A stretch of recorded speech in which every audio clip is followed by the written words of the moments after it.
Chapter 45. An Almighty Foundation. Before sunrise on June 28th, Emma answered an urgent knock at her door. She found her nephew, Lorenzo Wasson, standing on the doorstep, covered in dust. His words confirmed her greatest fear. Soon the whole city awoke as Porter Rockwell rode through the streets shouting the news of Joseph's death. A crowd gathered outside the Smiths' home almost instantly, but Emma kept herself and her children inside with only a handful of friends and boarders. Her mother-in-law, Lucy Smith, paced the floor of her bedroom, looking absently out the windows. The children huddled together in another room. Emma sat alone, grieving silently. After a while she buried her face in her hands and cried, "Why am I a widow and my children orphans?" Hearing her sobs, John Green, the Nauvoo City Marshal, entered the room. Trying to comfort her, he said her affliction would be a crown of life to her. "My husband was my crown," she said sharply. "Why, O God, am I thus deserted?"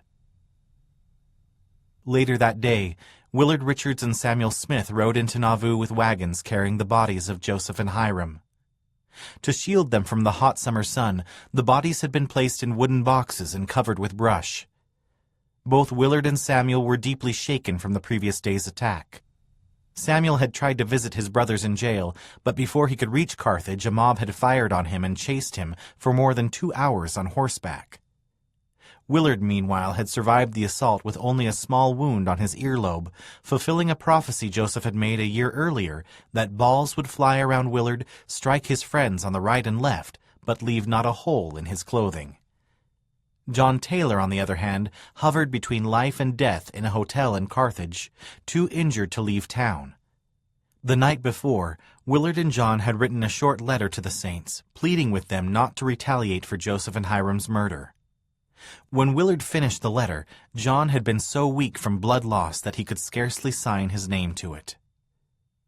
As Willard and Samuel neared the temple, a group of saints met the wagons and followed them into town. Nearly everyone in Nauvoo joined the procession as the wagons moved slowly past the temple site and down the hill to the Nauvoo mansion. Saints wept openly as they walked through the city. When the procession arrived at the Smiths' home, Willard climbed the platform where Joseph had last addressed the Nauvoo Legion.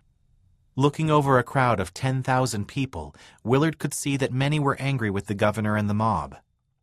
"Trust in the law for redress," he pleaded. "Leave vengeance to the Lord."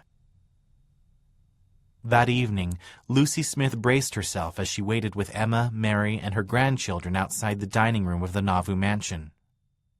Earlier, several men had carried the bodies of Joseph and Hiram into the house to wash and dress them. Since then, Lucy and her family had been waiting to view the bodies. Lucy could barely hold herself together, and she prayed that she would have the strength to see her murdered sons. When the bodies were ready, Emma went in first, but quickly sank to the floor and had to be carried from the room. Mary followed her, trembling as she walked. With her 2 youngest children clinging to her, she knelt beside Hiram, gathered his head in her arms, and sobbed. "Have they shot you, my dear Hiram?" she said, smoothing his hair with her hand. Grief overtook her. With the help of friends, Emma soon returned to the room and joined Mary at Hiram's side. She placed her hand on her brother-in-law's cold forehead and spoke softly to him. She then turned to her friends and said, "Now I can see him. I am strong now." Emma stood and walked unassisted to Joseph's body. She knelt beside him and placed her hand on his cheek. "Oh, Joseph, Joseph," she said, "have they taken you from me at last?" Young Joseph knelt and kissed his father. Lucy was so overwhelmed by the sadness around her that she could not speak. "My God," she prayed silently, "why hast thou forsaken this family?" Memories of her family's trials flooded her mind, but as she looked on her sons' lifeless faces, they appeared peaceful. She knew Joseph and Hiram were now beyond the reach of their enemies. "I have taken them to myself," she heard a voice say, "that they might have rest." The next day, thousands of people lined up outside the Nauvoo mansion to honor the brothers. The summer day was hot and cloudless. Hour after hour, saints entered one door, passed by the coffins, and exited another door. The brothers had been enclosed in fine coffins lined with white linen and soft black velvet. A plate of glass over their faces allowed mourners to see them one last time. After the viewing, William Phelps preached the prophet's funeral sermon to a crowd of thousands of saints. "What shall I say of Joseph the seer?" he asked. "He came not in the whirlwind of public opinion, but in the simple name of Jesus Christ. He came to give the commandments and law of the Lord, to build temples, and teach men to improve in love and grace," William testified. "He came to establish our church upon earth, upon the pure and eternal principles of revelation, prophets, and apostles." Following the funeral, Mary Ann Young wrote about the tragedy to Brigham, who was hundreds of miles to the east campaigning for Joseph with several members of the 12. "We have had great afflictions in this place since you left home," she related. "Our dear brother Joseph Smith and Hiram have fallen victims to a ferocious mob." Mary Ann assured Brigham that their family was in good health, but she did not know how safe they were. For the last 3 weeks, incoming mail to Nauvoo had all but stopped, and the threat of mob attacks was constant. "I have been blessed to keep my feelings calm during the storm," Mary Ann wrote. "I hope you will be careful on your way home and not expose yourself to those that will endanger your life." On the same day, Villate Kimball wrote Heber, "Never before did I take up my pen to address you under so trying circumstances as we are now placed," she told him. "God forbid that I should ever witness another like unto it." Villate had heard that William Law and his followers were still seeking revenge against church leaders. Fearing for Heber's safety, she was reluctant for her husband to come home. "My constant prayer now is for the Lord to preserve us all to meet again," she wrote. "I have no doubt but your life will be sought, but may the Lord give you wisdom to escape their hands." A short time later, Phoebe Woodruff wrote her parents and described the attack at Carthage. "These things will not stop the work any more than Christ's death did, but will roll it on with a greater rapidity," Phoebe testified. "I believe Joseph and Hiram are where they can do the church much more good now than when with us. I am stronger in the faith than ever," she affirmed. "I would not give up the faith of true Mormonism if it cost me my life within 1 hour from the time I am writing this, for I know of a surety that it is the work of God." As the letters of Mary Ann, Villate, and Phoebe traveled east, Brigham Young and Orson Pratt heard rumors that Joseph and Hiram had been killed, but no one could confirm the story. Then, on July 16th, a member of the church in the New England branch they were visiting received a letter from Nauvoo detailing the tragic news. When he read the letter, Brigham felt like his head was going to crack. He had never felt such despair. His thoughts turned instantly to the priesthood. Joseph had held all the keys necessary to endow the saints and seal them together for eternity. Without those keys, the work of the Lord could not move forward. For a moment, Brigham feared that Joseph had taken them to the grave. Then, in a burst of revelation, Brigham remembered how Joseph had bestowed the keys on the 12 apostles. Bringing his hand down hard on his knee, he said, "The keys of the kingdom are right here with the church." Brigham and Orson traveled to Boston to meet with the other apostles in the eastern states. They decided to return home immediately and advised all missionaries who had families in Nauvoo to return as well. "Be of good cheer," Brigham told the saints in the area. "When God sends a man to do a work, all the devils in hell cannot kill him until he gets through." He testified that Joseph had given the 12 all the keys of the priesthood before his death, leaving the saints everything they needed to carry on. Back in Nauvoo, as Emma mourned her husband, she began to worry about supporting her children and mother-in-law alone. Joseph had made extensive legal efforts to separate his family's property from what belonged to the church, but he had still left behind considerable debts and no will. Unless the church quickly appointed a trustee in trust to replace Joseph as manager of the church's property, Emma feared her family would be left destitute. Church leaders in Nauvoo were divided over who had the authority to make the appointment. Some people believed the responsibility should fall on Samuel Smith, the prophet's oldest living brother, but he had taken sick after the mob chased him away from Carthage, and he died suddenly at the end of July. Others believed that local stake leaders should select the new trustee. Willard Richards and William Phelps wanted to postpone the decision until the 12 had returned from their mission to the eastern states so they could participate in the selection. But Emma was anxious for a decision and wanted church leaders to appoint a trustee-in-trust right away. Her choice for the position was William Marks, the Nauvoo stake president. Bishop Newell Whitney strongly opposed the choice, however, because William had rejected plural marriage and cared little for the ordinances of the temple. "If Marks is appointed," the bishop declared privately, "our spiritual blessings will be destroyed, inasmuch as he is not favorable to the most important matters." Knowing the church was much more than a corporation with financial holdings and legal obligations, Newell believed the new trustee-in-trust ought to be someone who fully supported what the Lord had revealed to Joseph. Around this time, John Taylor recovered enough from his wounds to return to Nauvoo. Parley Pratt also returned from his mission and joined John, Willard Richards, and William Phelps in urging Emma and William Marks to wait for the return of the other apostles. They believed it was far more important to select the new trustee through the proper authority than to reach a quick decision. Then, on August 3rd, Sidney Rigdon returned to Nauvoo. As Joseph's running mate in the presidential campaign, Sidney had moved to another state to meet legal requirements for the position. But when he learned of the prophet's death, Sidney rushed back to Illinois, certain his position in the first presidency entitled him to lead the church. To strengthen his claim, Sidney also announced that he had received a vision from God, showing him that the church needed a guardian, someone who would care for the church in Joseph's absence and continue to speak for him. Sidney's arrival concerned Parley and the other apostles in Nauvoo.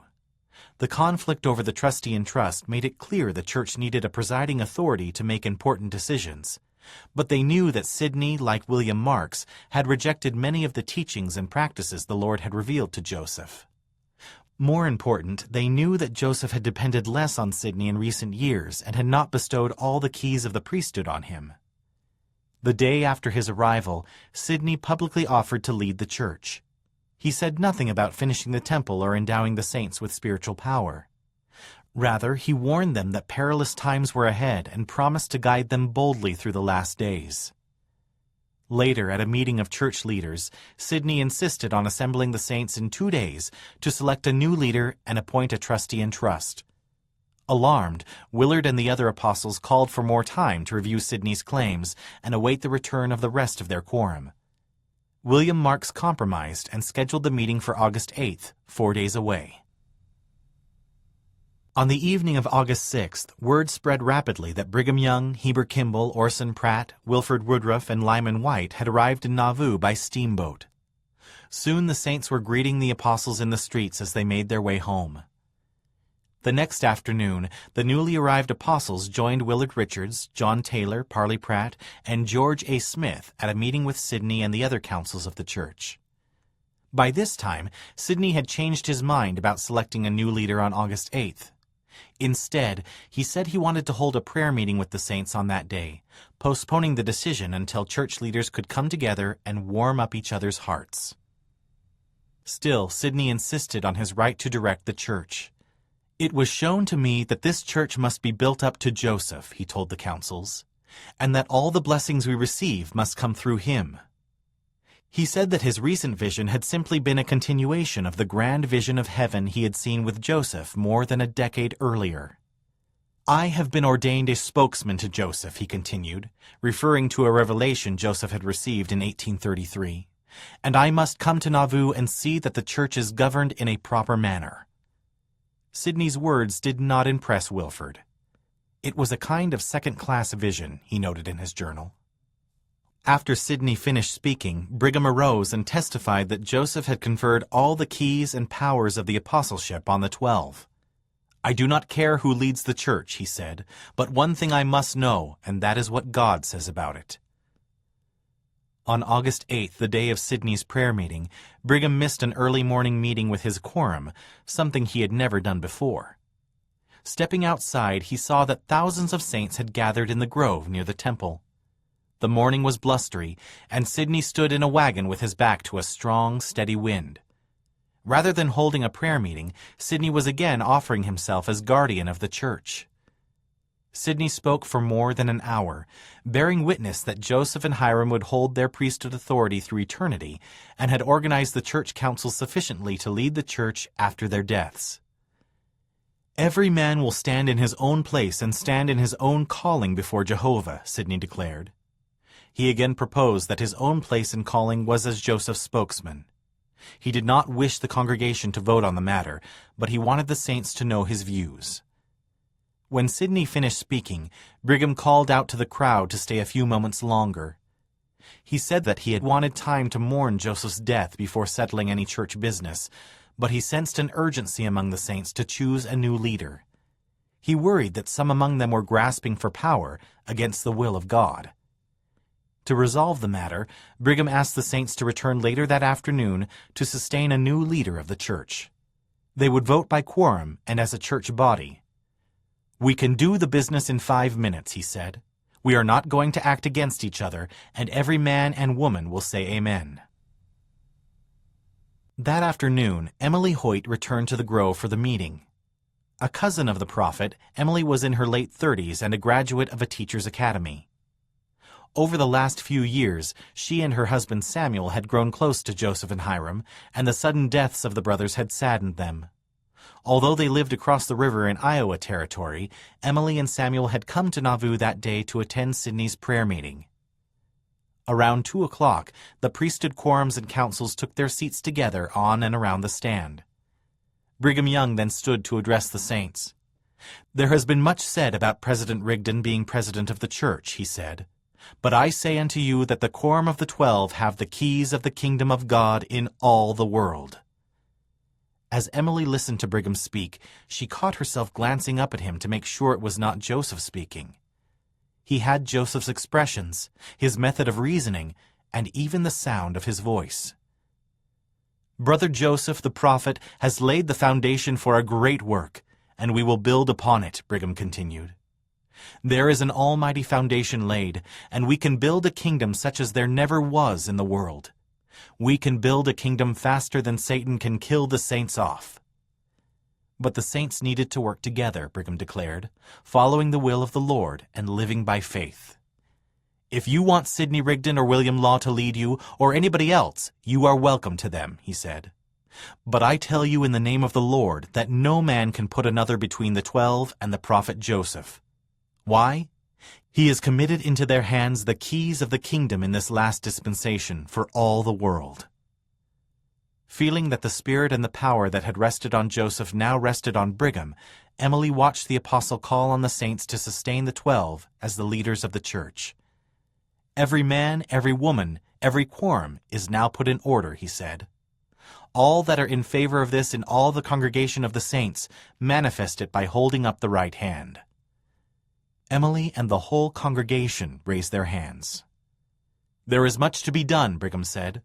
"The foundation is laid by our prophet, and we will build thereon. No other foundation can be laid but that which is laid, and we will have our endowment if the Lord will." 7 years later, Emily recorded her experience of watching Brigham speak to the saints, testifying how much he looked and sounded like Joseph on the stand. In the years to come, dozens of saints would add their witness to hers, describing how they saw Joseph's prophetic mantle fall on Brigham that day. "If anyone doubts the right of Brigham to manage the affairs for the saints," Emily wrote, "all I have to say to them is this: get the Spirit of God and know for yourselves. The Lord will provide for his own." The day after the conference, Wilfrid sensed a gloominess still hanging over the city. "The prophet and patriarch are gone," he wrote in his journal, "and there appears to be but little ambition to do anything." Even so, Wilfrid and the 12 went to work immediately. They met that afternoon and appointed Bishops Newell Whitney and George Miller to serve as trustees in trust for the church and resolve the issues related to Joseph's finances. 3 days later, they called Amasa Lyman to the Quorum of the 12 and divided the eastern United States and Canada into districts to be presided over by high priests. Brigham, Heber, and Willard would call men to these positions and oversee the church in America, while Wilfrid would travel with Phoebe to England to preside over the British mission and manage its printing establishment. While Wilfrid prepared for his mission, the other apostles strove to strengthen the church in Nauvoo. The saints at the August 8th meeting had sustained the 12, but some men were already trying to divide the church and draw people away. One of them, James Strang, was a new member of the church who claimed to have a letter from Joseph appointing him to be his true successor. James had a home in Wisconsin Territory and wanted the saints to gather there. Brigham cautioned the saints not to follow dissenters. "Don't scatter," he urged them. "Stay here in Nauvoo and build up the temple and get your endowment." Completing the temple remained the focus of the church. On August 27th, the night before they left for England, Wilfrid and Phoebe visited the temple with friends. Standing at the base of its walls, which reached almost to the top of the second story, Wilfrid and Phoebe admired the way the moonlight brought out the structure's grandeur and sublimity. They climbed a ladder to the top of the walls and knelt down to pray. Wilfrid expressed his gratitude to the Lord for giving the saints power to build the temple and pleaded that they might be able to finish it, receive the endowment, and plant the work of God throughout the world. He also asked the Lord to preserve him and Phoebe in the mission field. "Enable us to fill our mission in righteousness," he prayed, "and be enabled to again return to this land and tread the courts of the Lord's house in peace." The next day, just before the Woodruffs left, Brigham gave Phoebe a blessing for the work ahead of her. "You shall be blessed on your mission in common with your husband, and thou shalt be the means of doing much good," he promised. "If thou wilt go in all humility, thou shalt be preserved to return and meet with the saints in the temple of the Lord, and shall rejoice therein." Later that afternoon, Wilfrid and Phoebe set out for England. Among the missionaries traveling with them were Dan Jones and his wife Jane, who were headed to Wales to fulfill Joseph's prophecy.